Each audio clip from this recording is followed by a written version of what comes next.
बिस्मिल्लाहिर्रहमानिर्रहीम, अस्सलाम वालेकुम। वेलकम टू साबरा कुकिंग और आज मैं आपको बनाना सिखाऊंगी बचे हुए चावलों से आलू और चावल के कबाब।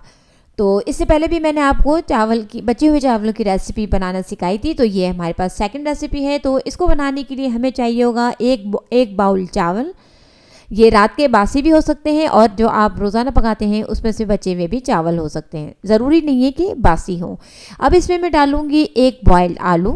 ये एक बड़े साइज़ का आलू था जिसे मैंने बॉयल कर लिया है, बॉयल करके इसको मैश कर लिया अच्छी तरह।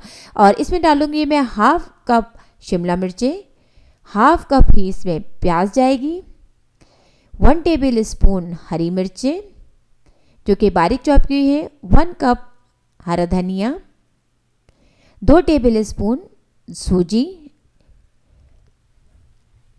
और अब इसमें मैं शामिल करूंगी 1 टीस्पून लहसुन का पेस्ट जो कि बारीक पिसा हुआ है, 1 टेबल स्पून हरा धनिया, ये हमने भर के शामिल किया इसमें, हाफ़ टी स्पून हल्दी पाउडर, हाफ़ टी स्पून इसमें नमक जाएगा, 1 टीस्पून गरम मसाला, 1 teaspoon chaat masala, half tea spoon लाल मिर्चों का powder, half tea spoon lemon juice.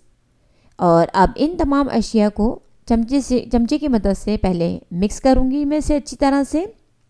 मैंने अपनी पिछली वीडियो में आपको बचे हुए चावल से पकौड़े बनाने सिखाए थे, तो इसका लिंक मैंने आई बटन और डिस्क्रिप्शन बॉक्स में दे दिया है।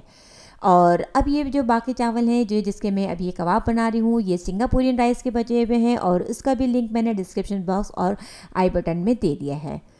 तो अब हम इसको अच्छी तरीके से यहाँ पे मिक्स कर लेंगे। तो हमारा जो है टेक्सचर बनकर तैयार हो चुका है और आप इसे चाहें तो इसकी शेप गोल भी बना सकते हैं और इसको नगेट्स की तरह भी बना सकते हैं, जैसा आपको पसंद हो। तो मुझे तो नगेट्स की तरह से बनाना पसंद है क्योंकि इसकी शेप जो है देखने में भी अच्छी लगती है और खाने में भी अच्छी लगती है। तो और अब मुझे चाहिए होगा तकरीबन 1.5 टेबल स्पून के करीब मैदा। इसमें मैंने थोड़ा सा पानी मिला लिया है और इसे मैं मिक्स करके थोड़ा सा पतला सा बैटर तैयार कर लूँगी।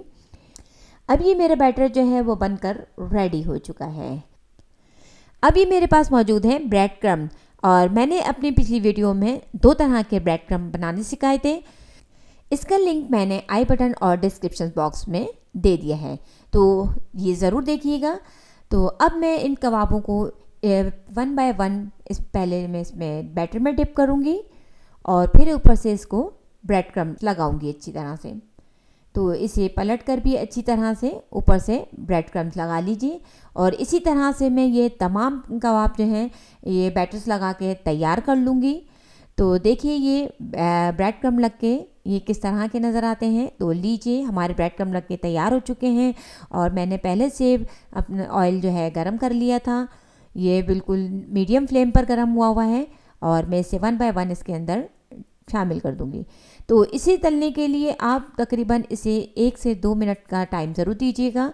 अगर आप फ़ौरन ही इसे पलट देंगे तो ये टूट जाएंगे, ना से टूट जाएंगे बल्कि ऑयल में बिखर जाएंगे।